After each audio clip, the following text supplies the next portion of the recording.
students, how are you all? Hope you all are very good. Today students, we are going to start our 5th chapter of class 3rd, which is about nesting habits and care of the young ones. So student, today we are going to discuss about the beautiful creatures of the earth, that is birds. So birds students अपने babies को या अपने eggs को ले करने के लिए nest बनाती हैं, लेकिन सभी बर्ड्स की जो नेस्ट बनाने की टेक्निक होती है, the way they form there nest is different. Okay, and how do they take care of the young ones? That also the way is also different among each and every bird. And today we are going to discuss about those different ways only of their nesting habits and the way they feed their young ones. ठीक है? So let's begin our chapter. ठीक है? So first of all, we are going to discuss about nest. That what do we mean by nest? So student, like all other animals and human beings, a bird also needs a shelter. The place where a bird lives with the young ones is called a nest. Birds build nest to lay eggs. So सभी animals की तरह, human beings की तरह, birds को भी क्या चाहिए होता है? एक घर चाहिए होता है, एक shelter चाहिए होता है, so that वो वहाँ खुद और उनके जो बेबीज़ होते हैं उनको अच्छे से फीड कर सके, है ना. तो वो जो घर वो बनाती हैं बर्ड्स, ठीक है, उसको बोला जाता है क्या? नेस्ट. ठीक है, बर्ड्स नेस्ट में ही अपने एग्स को ले करती हैं. ठीक है, next we will talk about nesting habits. अब nesting habits is what birds make nest using various materials such as straw, twigs, wool and cotton. They usually make their nest on trees, projections of buildings and sometimes even on top of windows and ceiling fan. अब birds क्या करती हैं, जो अपना nest बनाती हैं वो बहुत सारे मटेरियल्स को यूज़ करके बनाती हैं, जैसे कि स्ट्रॉ, ट्विग, वूल, कॉटन. ये अपने नेस्ट या तो ट्रीज़ के ऊपर या बिल्डिंग्स के जो प्रोजेक्शंस होते हैं या फिर कभी कभी विंडो या सीलिंग फैन के ऊपर भी ये कभी नेस्ट बनाती है. यानी कि ये नेस्ट बनाने से पहले ये देखते हैं कि what would be the safest place for her young ones to be breeded. ठीक है, चलो. Why do birds make nest? अब बर्ड्स नेस्ट क्यों बनाती है? सो स्टूडेंट, बर्ड्स नेस्ट बनाती है टू लिव, रहने के लिए, ले एग्स देने के लिए, एंड रेज बेबी बर्ड्स, और अपनी जो बेबी बर्ड्स होंगे उनको बड़ा करने के लिए, रेज करने के लिए. Different birds make different types of nest. अब इतने टाइप्स की बर्ड्स होती हैं, सभी का नेस्ट जो वो बनाती हैं सब डिफरेंट टाइप के नेस्ट बनाती हैं.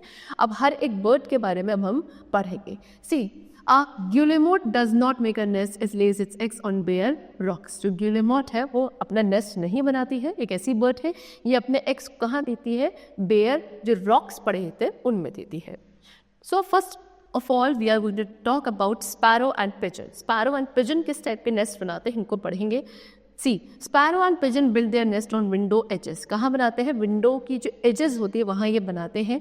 वेंटिलेटर्स पे या फिर इवन ऑन सीलिंग फैन के ऊपर भी ये अपने क्या नेस्ट बना लेते हैं. इनके जो नेस्ट होते हैं यूजुअली ग्रास, लीफ, फेदर और ट्विग्स एक्सेट्रा वगैरह इनसे बने होते हैं. ठीक है, next we are having tailor bird. See, this is the tailor bird जो अपना नेस्ट बना के है. इस तरीके का कुछ नेस्ट होता है टेलर बर्ड का. ठीक है, सो टेलर बर्ड नाम से आप सजेस्ट कर सकते हो क्या करती है? Sew leaves together with a sharp beak to make its nest. The bird stitches the leaves together using straw, threads and grass. तो टेलर बर्ड क्या करती है? जो लीव्स होती है, पत्तियां होती है, उनको आपस में स्यू यानी कि सिल कर अपना क्या बनाती है? नेस्ट बनाती है. सिल से कैसे? अपनी शार्प बीक से, चोंच से, ठीक है, वो सभी जो लीव्स होती है उनको आपस में स्टिच कर देती हैं स्ट्रॉ, थ्रेड, ग्रास वगैरह यूज करके. ठीक है, चल. Now next is weaver bird. Weaver bird is student, see, a weaver bird will dome nest with side entrance. सी, ये है वीवर बर्ड, इनका नेस्ट है. ये जो बर्ड, ये एक ऐसी बर्ड है जिसके नेस्ट की शेप कैसी होती है? डोम शेप होती है पूरी, और साइड में एक छोटी सी एंट्रेंस होती है जहाँ से ये एंटर या एग्जिट करते हैं. ये बर्ड ग्रास, ट्विग और लीव्स वगैरह का यूज़ करती है नेस्ट बनाने के लिए. इन सबको वो आपस में वीव कर देती है और फिर उनका नेस्ट बनता है. नेस्ट काफ़ी स्ट्रॉन्ग होता है and Hanks from the branch of a tree. और क्या? किसी भी ट्री की ब्रांच से नीचे हैंग कर रहा होता है, काफ़ी स्ट्रॉन्ग होता है. The bird enters its home through a tunnel like tube which haves below the nest. Weaver birds are brilliant builder. These small birds get their names because they weave such elaborate nest. So bird क्या करती है? इसी nest में इन्होंने जो छोटा सा इस तरीके से टनल का ट्यूब जैसा एंट्रेंस बनाया होगा, इसी के थ्रू ये एंटर करती है, बाहर निकलती हैं। ये काफ़ी ब्रिलियंट बिल्डर्स होती हैं, क्योंकि इनको ये जो नाम मिला है वो इसीलिए बना है कि ये अपने इतने प्यारे और एक काफ़ी स्ट्रॉन्ग नेस्ट को खुद ही क्या करती हैं, बिल्ड करती हैं बाय वीविंग। ओके, चलो next we are having eagle and hawk. Eagle and hawk जो है स्टूडेंट, वो अपने बर्ड्स ऐसी बर्ड्स है जो काफ़ी लार्ज नेस्ट बनाती हैं, काफ़ी बड़े बड़े नेस्ट बनाती हैं। और कहाँ बनाती हैं? At great heights like the cliff tops और ट्री टॉप। और बहुत ऊंचाई पे ये अपने नेस्ट बनाती है, या तो एक ऐसा पेड़ जो काफ़ी लंबा हो, बिल्कुल उसके टॉप पे जाके ये कहीं पर बनाती है, कुछ इस तरीके से। ठीक है, चलो नेक्स्ट इज पार्ट्रिज। ठीक है, पार्ट्रिज जो है ये एक ऐसी बर्ड है, ये नेस्ट बनाती है अपना इन द ग्राउंड के अंदर। They carefully choose a spot surrounded by bushes और tall grasses so that the nest is not easily seen. ठीक है, ये केयरफुली एक ऐसी जगह को ढूंढेंगी ग्राउंड पे जो चारों तरफ से बुशेस यानी कि झाड़ियों से सराउंडेड हो, है ना, या फिर बहुत लंबी लंबी घासें हो, सो दैट इनका जो नेस्ट है वो इजीली किसी दूसरे को दिखाई ना दे, है ना। They scrape the ground with their beak to form a hollow in which they build their nest. They use dried grass and leaves to make the nest cosy. फिर क्या करती हैं, अपने बीक से ही ग्राउंड को स्क्रेच कर करके उसके अंदर एक होल बना देती है ग्राउंड के अंदर, और उसी के अंदर नेस्ट बनाती है। उसमें ड्राई ग्रासेस लीव्स वगैरह भी यूज करती है, सो दैट विल नेस्ट थोड़ा सा कोजी हो जाए। ठीक है, नेक्स्ट इज वुड पैकर। अब वुड पैकर क्या है? वुड पैकर बनाते हैं जो ये है वुड पैकर सी। ठीक है, वुड पैकर एक बहुत डीप होल करते हैं इनसाइड द बार्क, ट्रंक जो होता है ना ट्री, तो उसका जो ट्रंक वाला पोर्शन है उसमें अपनी बीक के थ्रू ही क्या करते हैं, होल करते हैं और उसके अंदर बनाते हैं इस तरीके से। See a woodpecker makes a deep hole inside the trunk of a tree using the stock and sharp beak. It use this hole as nest and lines with fine strips of wood. और इसी whole को ये as a nest use करते हैं। ठीक है, next is owl. See owl बनाते हैं नेस्ट कहाँ? In the hollow of a tree और अ वॉल। सी इस तरीके से। ठीक है, कोई दीवार है, कोई ट्री का जो हॉलो पोर्शन है वहाँ वो अपना नेस्ट बनाते हैं। Nest is lined with feathers and grass.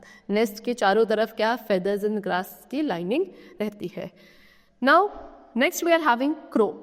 Crow chooses the top of the tall trees for this nesting. क्रो भी क्या करता है, कोई जो बहुत टॉल ट्रीज होते हैं उनके टॉप वाले पोर्शन को चूज करता है as for making its nest. ठीक है, चलो next is kingfisher. The kingfisher dig long tunnel and then deposit their eggs in it. Kingfisher भी क्या करते हैं, काफ़ी लॉन्ग टनल, है ना, खुद अपनी बीक के थ्रू डिग करते हैं, खोदते हैं और फिर उसी में अपने एग्स को डिपॉजिट करते हैं, कुछ इस तरीके से। This is the kingfisher dig. Okay, चलो next we are having penguin. So penguin ये है स्टूडेंट्स, ये क्या करते हैं, they lives in cold places having freezing temperature since it is difficult to find twigs and leaves here. Penguin make their nest on the ground with a few stones or pebble.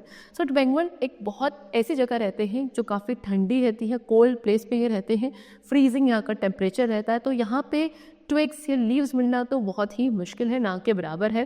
तो ये अपना जो nest है वो ground पे ही stone, pebble वगैरह use करके बनाती है। ठीक है, चलो now the last which we have to talk about is vulture. So student, vulture क्या है? Vulture casually puts a few sticks together in the shape of a shallow cup in the fork of a large tree and makes a nest at a height of 30 to 40 feet. It lays only one egg at a time. See, ये vulture है जो अपने nest के अंदर है। ठीक है, ये क्या करती है, ये क्या कुछ जिस थोड़ी सी स्टिक्स होती है उनको एक साथ ही रख देती है कहीं भी, एक ऐसी शेप देके, जैसे कप होता है शैलो कप, उसकी शेप में। ठीक है, बड़े से ट्री के फोक पे जाके ऐसा कुछ बहुत सारी स्टिक्स को एक साथ ही रखकर कुछ इस तरीके की शेप का, शैलो कप शेप का क्या बना लेती है, नेस्ट बना लेती है। और वो जो नेस्ट होता है वो करीबन 30 to 40 फीट की हाइट पर बनाया जाता है और एक बारी में से एक एक को ही वो अपने नेस्ट के अंदर रखती है। They feed them and keep them warm. The babies grow very fast. The parents look after their babies until their feathers grow and they learn to fly and look for food on their own. फिर वो क्या करते हैं, सभी birds अपने babies को इन्हीं के अंदर रखते हैं, उनको फीड करते हैं, उनको वार्म रखते हैं। धीरे धीरे बेबी बहुत जल्दी क्या ग्रो करने लग जाते हैं और जैसे ही उनके जो बेबीज़ होते हैं उनके फेदर्स की प्रॉपर ग्रोथ हो जाती है, वो अपना खाना खुद ढूंढ के ला के खा सकते हैं, सेल्फ डिपेंडेंट हो जाते हैं। ठीक है ना, तब वो उस नेस्ट को छोड़कर वहाँ से चले जाते हैं। तब तक ही उनके जो पेरेंट्स हैं वो उनका क्या करते हैं, ख्याल करते हैं, केयर करते हैं। Now the topic is parental care. So birds lay eggs as soon as their nests are ready. The mother bird sits on the eggs to keep them warm and also to hide them from their enemies such as eagles and vulture. So birds क्या करती है students, अपने eggs को जैसे उनका nest ready हो जाता है, उनके नेस्ट में वो तुरंत क्या कर देती है, अपने एग्स ले कर देती है। मदर बर्ड का काम होता है उस एग के ऊपर बैठना, है ना, सो दैट वो उसको वार्मनेस प्रोवाइड कर सके, वार्मथ प्रोवाइड करे, और प्लस उनके एनिमीज से अपने जो एग्स को प्रोटेक्ट करने का काम होता है, हाइड करने का काम होता है क्या, जो मदर बर्ड होती है उनका। जैसे कि ईगल है, वल्चर है, ये एनिमीज होते हैं जो दूसरी बर्ड्स के जो एग्स होते हैं उनको क्या खा जाते हैं, तो उनसे प्रोटेक्ट करने का काम होता है मदर बर्ड का। When the eggs hatch, the baby birds comes out. They are weak, featherless, and their eyes are closed. So the mother and the father bird go out in search of food for the young ones. The parents feed the young ones and look after them till they grow their own feathers and are ready to fly outside into the big world outside. So जैसे eggs hatch हो जाते हैं, baby bird जिसमें से बाहर आ जाती हैं। वो जो बेबी बर्ड होती हैं काफ़ी वीक होती हैं, फेदरलेस होती हैं, उनके पास फेदर्स नहीं होती हैं, आईज इनके भी क्लोज ही रहती हैं, बहुत छोटी छोटी बर्ड्स होती हैं। तो जो मदर एंड फादर बर्ड होते हैं वो खुद बाहर जाते हैं, फूड की सर्च करके फूड लेकर आते हैं और अपने यंग वंस को फीड करते हैं। अब जो पेरेंट बर्ड्स हैं वो तब तक अपने यंग वंस को फीड करते हैं, उनके ख्याल रखते हैं जब तक वो जो बेबी बर्ड है वो प्रॉपरली ग्रो नहीं हो जाती है, उनके फेदर्स अच्छे से ग्रो नहीं हो जाते, है ना, और वो खुद इस लायक नहीं हो जाते कि वो फ्लाई करके खुद का खाना अपने लिए सर्च कर सके। ओके, तब तक क्या करा जाता है, पेरेंट बर्ड्स अपने बेबी बर्ड्स की क्या करती है, पेरेंटल केयर करती है। ओके, चलो student, so the chapter is completed over here. Hope you all liked and this is a chapter. Thank you everyone.